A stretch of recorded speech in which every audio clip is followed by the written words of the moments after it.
There once was a young woman named Caroline Meber, but everyone called her Carrie. She was just 18, innocent, hopeful, and poor. But when she boarded a train to Chicago in the late 1800s, carrying nothing but a small suitcase and a head full of dreams, she was leaving behind a dull, small-town life, chasing the glittering promise of the city. A place that, to her, seemed alive with opportunity, excitement, and maybe even love. But what she didn't know was that Chicago was a city of masks, bright on the outside, dark beneath the surface. When she arrived, reality hit hard. She moved in with her sister and brother-in-law, working-class people living in a cramped apartment. They were kind but practical and made it clear that Carrie had to find work or go back home. So Carrie searched. Day after day, she wandered through factories and shops asking for a job. The city's energy that once thrilled her now felt cold and cruel. And when she finally found work at a shoe factory, she discovered what survival in the city truly meant. Long hours, poor pay, endless fatigue, and no dignity. Then came a turning point. On a crowded train one rainy evening, she met a charming salesman named Charles Droot. He was confident, well-dressed, and spoke to her as if she were special, not just another tired girl in a factory apron. He promised her a better life, nice clothes, good food, a place of her own. Carrie hesitated, but when illness and poverty forced her out of her job, desperation pushed her into his world. And just like that, her second life began. She moved into a lovely apartment, wore beautiful dresses, and attended theaters and dinners, all paid for by Droot. The girl who once walked the streets in fear now walked them in luxury.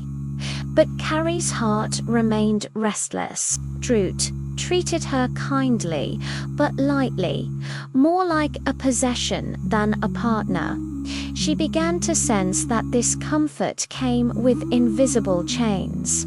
Then she met George Hurstwood, an older, respectable man who managed an elegant saloon. He was married, wealthy, and deeply fascinated by Carrie's innocence and charm. For the first time, Carrie felt seen, truly seen, not as a pretty face, but as someone worth admiring. Their affair began quietly, dangerously. But when Hurstwood's wife discovered his secret, everything unraveled. In a moment of panic and obsession, Hurstwood did something that would seal his fate. He took a large sum of money from his employer's safe and fled with Carrie to New York. At first, the city welcomed them with open arms. They lived in hotels, dined well, and dreamed of starting fresh. But stolen money doesn't last forever. When the funds ran dry, reality returned colder than ever. Hurstwood couldn't find work. His pride wouldn't let him take a menial job. Meanwhile, Carrie, determined to survive, began to rise again, this time on her own terms. She took small roles in the theater. Her natural beauty and quiet charm soon drew attention. Audiences loved her. Critics praised her. Within months, she became a rising star. The same girl who once struggled to buy bread now shone beneath stage lights. But Hurstwood, He fell lower and lower, from manager to clerk, from clerk to beggar. His pride was broken, his spirit crushed. One bitter night, unable to bear the emptiness anymore, he ended his life alone, forgotten by all. And Carrie, she sat in her luxurious apartment, dressed in silk, adored by crowds, yet deeply lonely. She had achieved everything she once dreamed of: fame, money, independence, but peace. That she never found. She looked out over the glittering city lights, the same city that had given her everything and taken everything from her.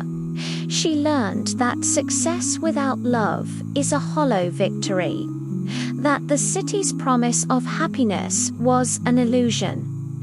It gave pleasure, but not fulfillment. The moral of Sister Carrie is hauntingly real. It is the story of human desire, the endless hunger for more, and how the world rewards ambition but punishes innocence. It reminds us that in the pursuit of material beauty, we often lose sight of the simple truths that make life worth living. Carrie's story isn't just about wealth or fame, it's about the cost of chasing them. She got what she wanted, but lost what she needed. And that is the tragedy and the truth of Sister Carrie.